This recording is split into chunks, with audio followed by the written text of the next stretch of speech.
Champions trophy থেকে 1 point নিয়ে টাইগাররা দেশে ফিরছে। ব্যর্থতার জন্য দুই তারকা ধারাভাষ্যকার রমিজ রাজা ও আতার আলী খান বাংলাদেশের ব্যাটিংকেই দোষ দেন। তবে রমিজ রাজা মনে করেন বাংলাদেশের বোলিং এখন ওয়ার্ল্ড ক্লাস। চ্যাম্পিয়ন্স ট্রফিতে আতার আলী লিটনকে আর রমিজ সাকিবকে মিস করেছেন বাংলাদেশ দলে। পাকিস্তানের রাওয়ালপিন্ডি থেকে নাহিয়ান বিন জসিমের report. Global level, I think we expect more from Bangladesh now. শুধু একটা যদি চোখে যেতে লেগেছে সেটা হচ্ছে batting. And I think Bangladesh have got the firepower to pick 20 wickets now on any surface. আমরা কিন্তু লিটন কুমার দাসকে মিস করেছি।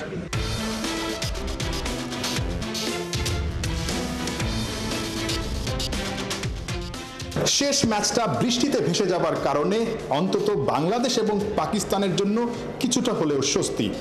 কোনো একটা দলকে অন্তত মন খারাপ করে বাড়িতে ফিরতে হয়নি। দুই দলই এক পয়েন্ট করে পেয়েছে। সেই জায়গাটায় হয়তো বা একটা স্বস্তি খুঁজতেই পারে, কিন্তু এই চ্যাম্পিয়ন্স ট্রফিতে খুব সম্ভবত সবচেয়ে হতাশ দুটা দল বাংলাদেশ এবং পাকিস্তান। কমেন্ট্রি বক্সেও কিন্তু দু দলের দুই কমেন্টেটর রমিজ রাজা এবং আতার আলী খান খুব হতাশ ছিলেন। তাদেরকে হয়তোবা অনেক বিব্রতকর সিচুয়েশনে পড়তে হয়েছিল। দু দলের এই দুই ধারাভাষ্যকার, অর্থাৎ দুই দেশের দুই ধারাভাষ্যকারের কাছ থেকে আসলে জানতে চাওয়ার ছিল বাংলাদেশ এবারের চ্যাম্পিয়ন্স ট্রফিতে আসলে কেন ব্যর্থ হলো।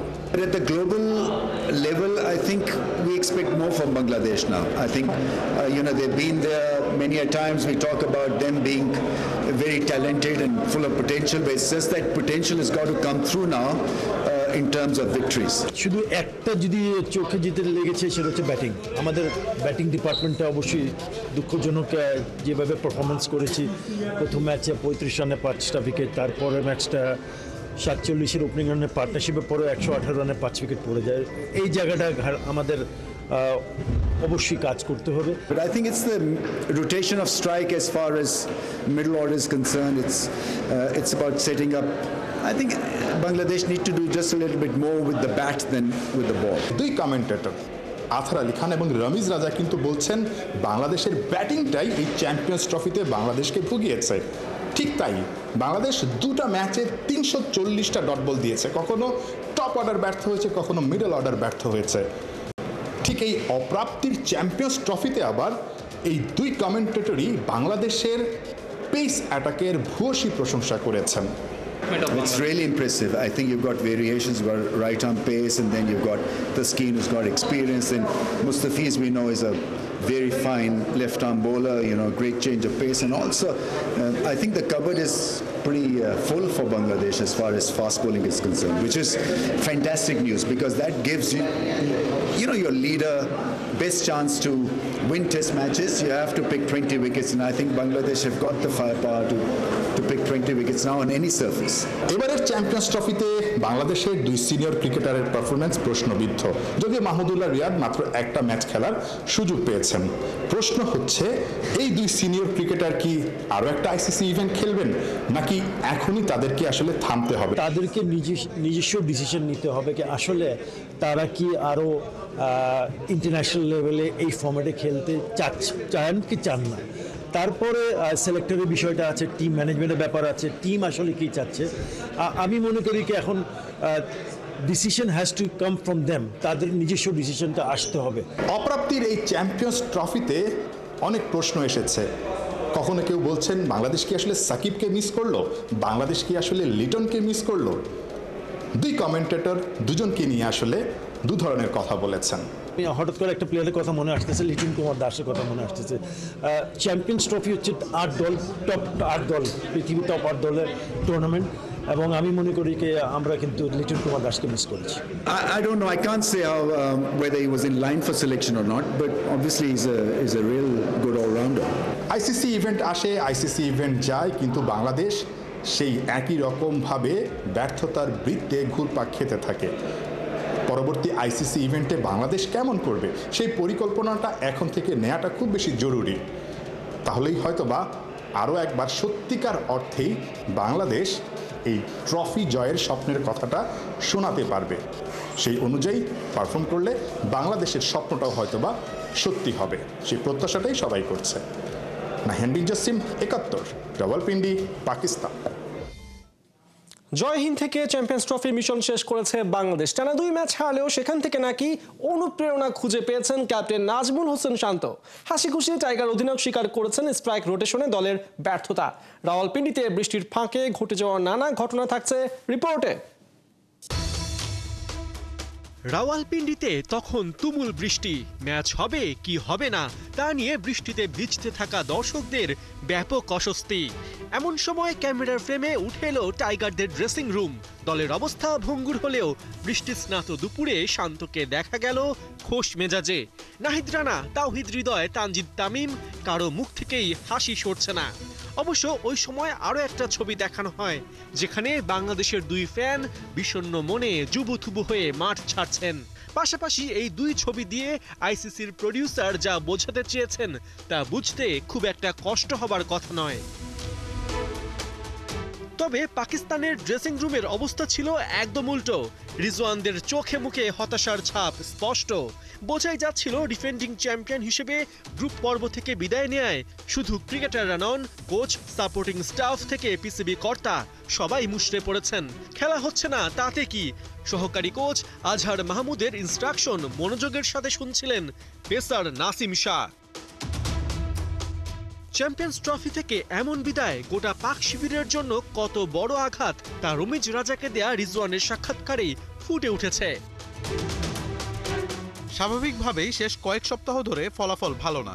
আজ আশা করেছিলাম নিজ দেশের মানুষের সামনে আমরা পারফর্ম করব। আমাদের উপর দেশের মানুষের অনেক প্রত্যাশা ছিল। ফ্যানরা আপসেট হয়, আমরাও হতাশ। কয়েকটা ইনজুরিতে দল ডিস্টার্ব হয়েছে। কদিন বাদেই নিউজিল্যান্ড যাচ্ছি।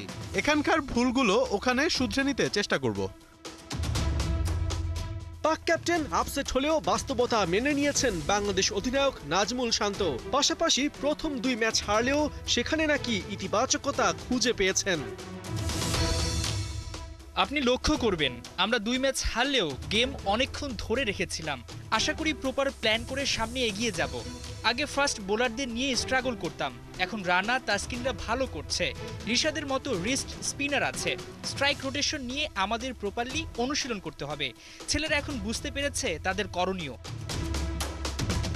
অধিনায়ক জানালেও ক্রিকেটাররা আসলে কতটা বুঝতে পেরেছেন আর কতটা ভুল শুধরে নেবার সামর্থ্য রাখেন তা টাইগার ফ্যানরা ভালোই জানেন। আক্ষেপ একটাই, তুমুল বৃষ্টিতে বাংলাদেশ দলের ড্রেসিং রুম যেমন ঝাপসা হয়ে গেছে, তেমন ঝাপসা হয়ে গেছে ক্রিকেট নিয়ে তাদের স্বপ্ন, প্রত্যাশা। পার্থ বণিক, ৭১। চ্যাম্পিয়ন্স ট্রফিতে গুরুত্বপূর্ণ ম্যাচে শুক্রবার মুখোমুখি হচ্ছে আফগানিস্তান আর অস্ট্রেলিয়া। আইসিসির ওয়ানডে ফরম্যাটে প্রথমবারের মতো সেমিফাইনালে খেলার হাতছানি আফগানদের সামনে। সুযোগটা লুফে নিতে চাইলে হারাতেই হবে অসিদের। লাহোরে 2 দলের লড়াই শুরু হবে বিকাল 3টায়। অর্ণব বাপি রিপোর্ট। ইংল্যান্ডকে 8 রানে হারিয়ে ক্রিকেট বিশ্বকে আরও একবার চমকে দিয়েছে আফগানিস্তান। নেক্সট ম্যাচে প্রতিপক্ষ অস্ট্রেলিয়া। যেভাবে ইংরেজদের বিপক্ষে রুদ্ধশ্বাস ম্যাচে জয় তুলে নিয়েছে আফগানরা, তাতে অজিদের সাথে ম্যাচে নামার আগে গোটা দল হয়ে উঠেছে আত্মবিশ্বাসী। প্রথম ম্যাচ সাউথ আফ্রিকার সাথে হেরে শুরু করলেও চ্যাম্পিয়ন্স ট্রফির সেমিফাইনালে খেলার দৌড়ে ভালোভাবেই টিকে আছে আফগানরা। অস্ট্রেলিয়ার সাথে ওদের ম্যাচটা ডু অর ডাই। আফগান দল 5 বছর আগেও বিশ্ব ক্রিকেটে নামে ভারে ছিল বেশ পিছিয়ে। ওদের সাম্প্রতিক পারফরম্যান্স এবং তারুণ্য অভিজ্ঞতার মিশেলে গড়া দল দেখিয়েছে একের পর এক চমক। এমন কন্ডিশনে প্রতিটি ম্যাচই হবে প্রতিদ্বন্দ্বিতাপূর্ণ এবং প্রতিটি ম্যাচেই আফগানিস্তান জয়ের লক্ষ্য নিয়ে মাঠে নামে। অস্ট্রেলিয়াও ওদেরকে হালকাভাবে নেবে না। এই ম্যাচটা আফগানিস্তানের জন্য অঘোষিত কোয়ার্টার ফাইনাল। অজি প্রোটিয়াদের ম্যাচ বৃষ্টিতে ভেস্তে যাওয়ায় 2 দলের 3 পয়েন্ট। অজিরা যদি হেরে যায় তবে ইংল্যান্ডের সাথে সাউথ আফ্রিকার হার চাইতে হবে। আফগানিস্তান হারলে বিদায়, জিতলে যাবে সেমিতে। ইংলিশদের জন্য ম্যাচটা শুধুই নিয়ম রক্ষার। অস্ট্রেলিয়া আফগানিস্তান ম্যাচে শুক্রবার স্টেডিয়াম পূর্ণ থাকবে। আফগানরা আইসিসি ইভেন্ট এবং বিভিন্ন সিরিজে বেশ কিছু বড় অর্জন নিয়ে এসেছে। ওরা সমর্থকদের আস্থা অর্জন করতে পেরেছে। অর্ণব বাপি, ৭১। বিপিএলে তামিম মানেই চ্যাম্পিয়ন। ডিপিএলে কি হবে? ঐতিহ্যবাহী ক্লাব ঢাকা মোহামেডানের ট্রফি খরা কি কাটছে খান সাহেবের ক্যাপ্টেন্সিতেই? মার্চ এপ্রিলে মাঠে গড়াচ্ছে ঢাকা প্রিমিয়ার লিগ। শক্তিশালী দল গড়ে আর ক্রিকেটারদের সাহস জুগিয়ে প্রতিপক্ষকে চাপিয়ে ফেলছেন তামিম ইকবাল খান। সাইফুল রূপকের রিপোর্ট। ইনসাইড আউট, কাভারের উপর দিয়ে দৃষ্টিনন্দন শট, কাভার কি স্ট্রেট। তামিম ডাউন দ্য উইকেটে এলে বোলার আর বলের একদমই রেহাই নাই। Back to back BPL champion, এবার ডিপিএলে মোহামেডানকে শিরোপা জেতানোর মিশন।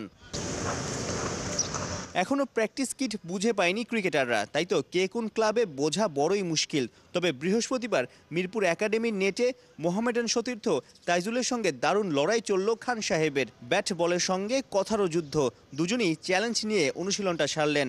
কখনো তামিম আপার হ্যান্ডে, আবার তাইজুলও কম যাননি। একসময়ের দেশসেরা ওপেনারকে পরাস্ত করেছেন বেশ কবার।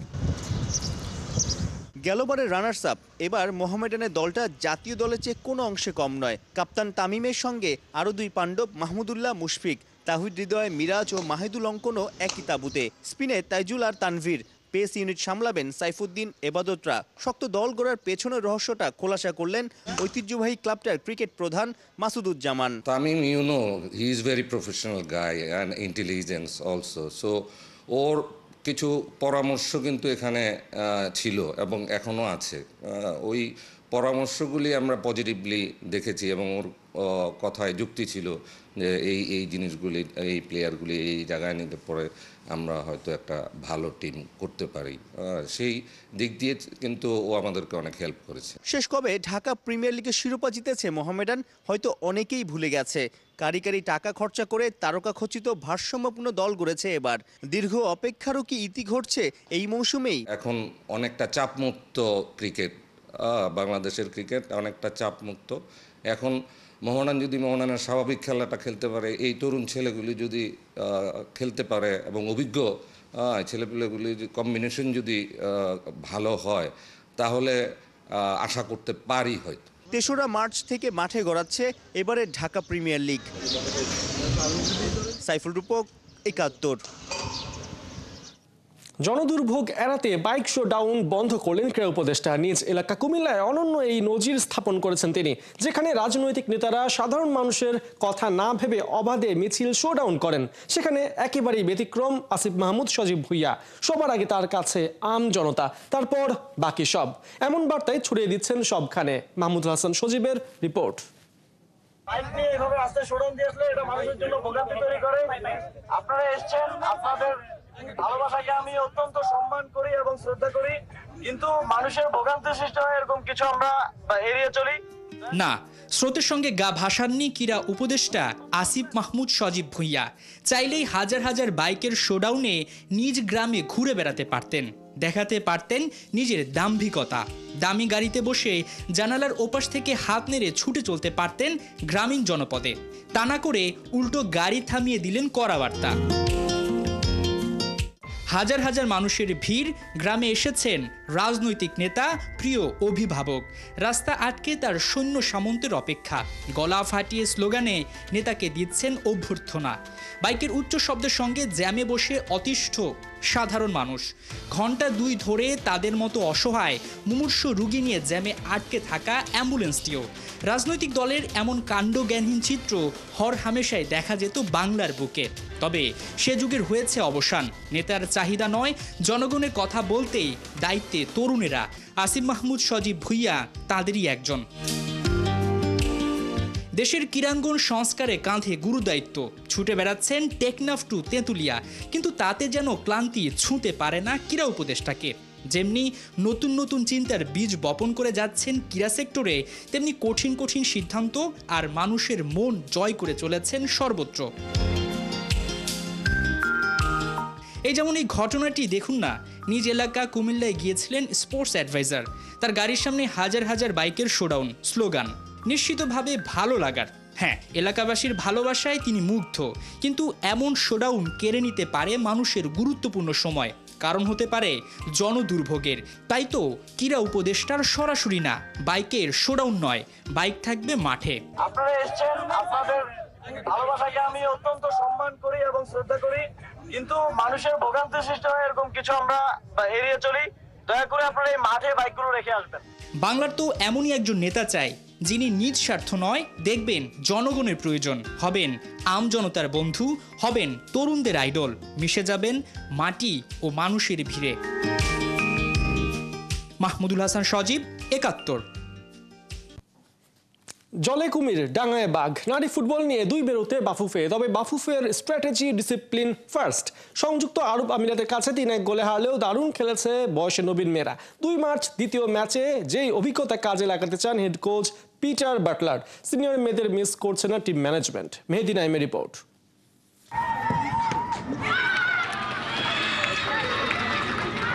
দুষ্টু গরুর চেয়ে শূন্য গোয়াল ভালো, আবার নাইম আমার চেয়ে কানা মামা ভালো। বাংলাদেশ জাতীয় নারী ফুটবল দলের কর্তারা পড়েছেন বিপরীত এই সমস্যায়। সিনিয়র মেয়েদের ছাড়া ফিফা প্রীতি ম্যাচে সংযুক্ত আরব আমিরাতের বিপক্ষে 3-1 গোলের হার। আবার সিনিয়র মেয়েরা কোচের কথা শোনে না, করছে বিদ্রোহ। জলে কুমির ডাঙায় বাঘ।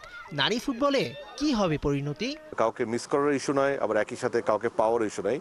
ওই মুহূর্তে পিচে যে ভালো খেলছে, যারা ফিট, যারা খেলতে চান তারাই খেলবে এবং তারাই খেলেছে। এবং আমি মনে করি আজকে তারা চমৎকার খেলেছে, ভেরি এনকারেজিং।